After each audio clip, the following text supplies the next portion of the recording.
Warning: this episode contains content about sexual assault and graphic images. Viewer discretion is advised.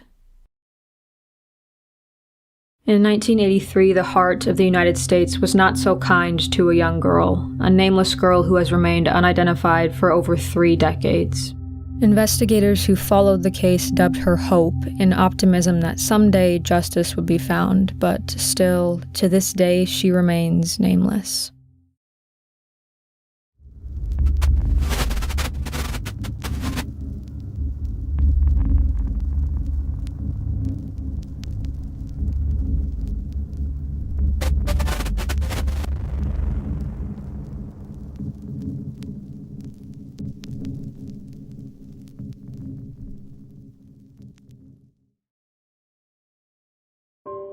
Deep in the city of St. Louis, on the afternoon of February 28, 1983, 2 men with car troubles entered an abandoned apartment building on the 5600 block of Clemens Street.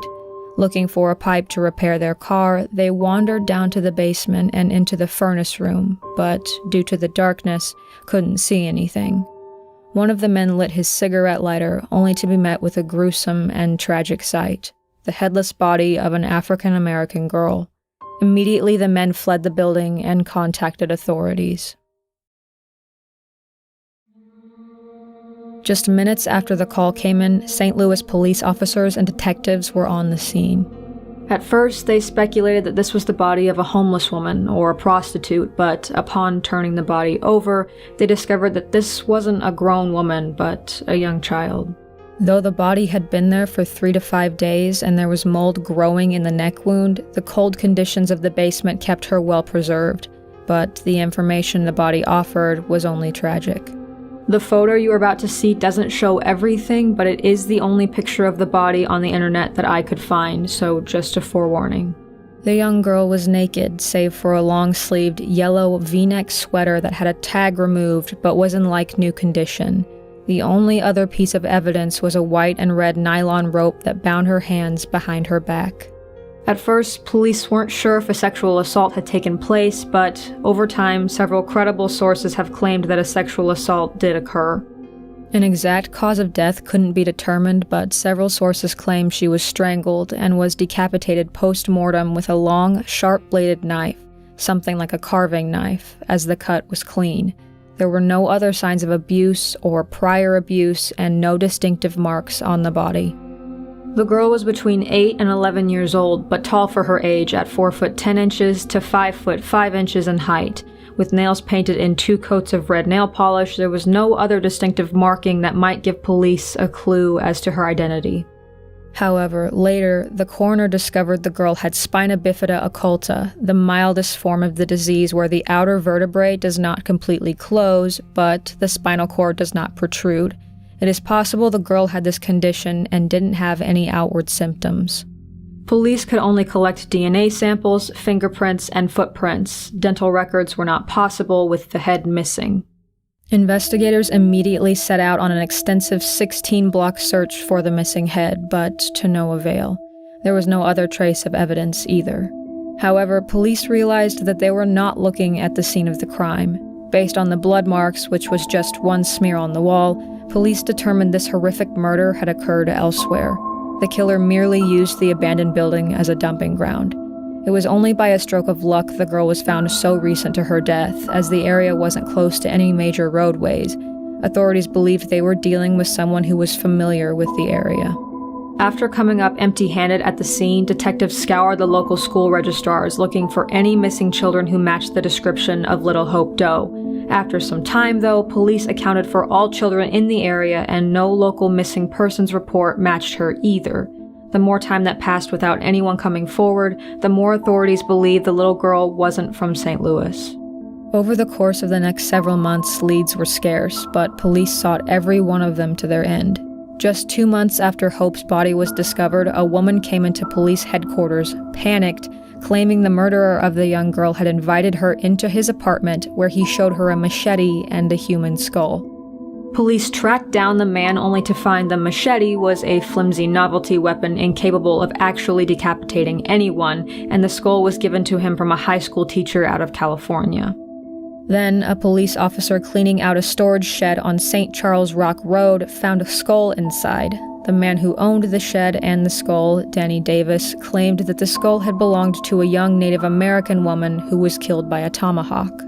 He said he'd purchased it for $35 at a souvenir gift shop at a nearby shopping plaza. Still, police wanted to be sure this wasn't connected to Hope's case. They brought in an expert who said the skull was too old to belong to Jane Doe. Others called in, saying it was possibly connected to a kidnapping in Chicago, then a mental patient in Alabama charged with beheading multiple women. Then, a Kansas City woman was convinced Jane Doe was a Chippewa Indian and the killer was from Texas. And finally, that serial killer Tommy Lynn Sells was somehow involved. Decades later, in 2004, investigators actually flew to Texas to question Sells, but after the interrogation, they were convinced he wasn't involved. Leads ran thin, and investigators turned desperate, talking to psychics, sitting in on seances, and corresponding with a TV show known as Sightings to cover the case. Before the show was shot, detectives sent the only pieces of evidence, the sweater and the rope, to a psychic in Florida, but upon the return, the evidence was lost in the mail and has never been located. 10 months passed with setbacks and dead ends. Finally, Jane Doe was buried in a cemetery in December of 1983 in a pink and white checkered dress. A dozen people composed of detectives, gravediggers, medical examiner staff, and reporters attended the funeral. Just a year later, in the summer of 1984, a group of students raised enough money to erect a headstone over the grave that read, "The saddened hearts were healed in knowing the pain of life is over and the beauty of the soul revealed." But the tombstone, a gesture of grieving and hope, would only lead to more trouble for investigators. In 2009, decades after Jane Doe's discovery, authorities looked into exhuming the body for further testing. However, Washington Park Cemetery records were poorly maintained, and the headstone had been placed over the wrong plot. No one knew where Jane Doe's actual grave lay. Another 4 years passed, and it seemed Jane Doe, along with any hopes of gathering more information, was lost forever. That was until 23-year-old Abby Stylianou, a research associate, along with her team at the Department of Computer Science and Engineering at Washington University, stepped up the search for Hope Doe's remains. Using photos of the original funeral and aerial images, they determined the spot they believed her to be buried. Volunteers dug for 5 hours in the summer heat of 2013 and successfully unearthed Hope Doe's grave. The remains were mineral tested by the University of North Texas as well as the Smithsonian Institution. Based on the water Hope Doe drank while alive, derived from her bones, investigators narrowed down the possible locations she came from, but the area was still very broad. Now, official sources differ on the states that the tests point to, but they're usually grouped together, so that's how I'll read them off. The first group of states the test showed she was possibly from included Tennessee, Georgia, Florida, Alabama, Louisiana, Texas, and North and South Carolina, so the Southeast and South mainly. The second group of states mentioned in other sources include Pennsylvania, Ohio, Michigan, Minnesota, Wisconsin, Indiana, and West Virginia, mainly the North Midwest and Northeast. I'm unsure if there was a miscommunication, but my guess is since they are both from credible sources, it's a combination of the two. Maybe each researching institution came up with different results. Either way, while it's been narrowed down, that's still a large portion of the country we're looking at. Without a suspect, 0 arrests, and a lack of a full body, the chances of finding answers seem slim. Over the years, with a lack of evidence, speculation takes hold in hopes of finding an actual answer. As of the airing of this episode, 6 people have been ruled out as being Hope Doe. Sharon Cole, missing from New York in February of 1983, Shonda Green, missing from Michigan in 1983, Toya Hill, missing from Baltimore, Maryland in 1982, Sharice McGee, missing from Las Vegas, Nevada in 1975, Sheila Quinn, missing from Chicago, Illinois in 1980, and the Northampton County Jane Doe, whose partial remains were found in North Carolina in 1983. None of these girls are Hope Doe, and there are various theories as to the identity of the young girl, but most hope to identify her by finding her killer. Theory number 1. The St. Louis Jane Doe was a victim of serial killer Vernon Brown. Brown, a convicted child molester, sexually assaulted and strangled 9-year-old Kimberly Campbell in 1980. Later, in St. Louis in 1985, 19-year-old Sonetta Ford was stabbed and strangled to death in her apartment. Brown later confided in his wife, saying he was behind the heinous act. Then, in 1986, 9-year-old Janet Perkins disappeared and was found dead the next day. Brown confessed to killing her. It is believed he had up to 5 total victims, but before his execution in 2005, despite investigators' attempts, he denied all involvement with Hope Doe's murder. The pattern seems similar enough: young girls strangled and sexually assaulted. But there are those who don't believe Vernon Brown was involved, as web sleuths call his style sloppy. He allegedly had multiple witnesses to his crimes, including his own stepsons, and possessed lower than average intelligence. For a crime that has gone unsolved for over 3 decades, it's possible Brown was involved, but there's also reason for doubt. That leaves us with one other option. Theory number 2. Hope Doe was the victim of an unknown or uncaught killer. The scene where the body was found was not the scene of the crime, indicating this was, at least in the aftermath, calculated. It's unknown why the head was removed, but oftentimes it's done to either keep as a memento for the killer, or to avoid identification of the victim and their perpetrator, especially if the two knew one another. The body was also dumped somewhere it was unlikely to be found. It seems luck alone was responsible for finding Hope Doe so soon after her murder. Police believe it was someone who knew that her body wouldn't be found there and therefore knew the area well. But remember, it is believed that Jane Doe was not local. The head has never been located, and the only evidence besides the body has been lost, along with the identity of Hope Doe. The apartment building on Clemens Street in St. Louis was demolished long ago, taking the scene where Hope's mystery began with it. However, the case has continued to echo throughout time and lingers on investigators' minds. Because there is so little evidence, no true suspects, and no strong leads, DNA and a lucky break will likely be the only things to solve this murder.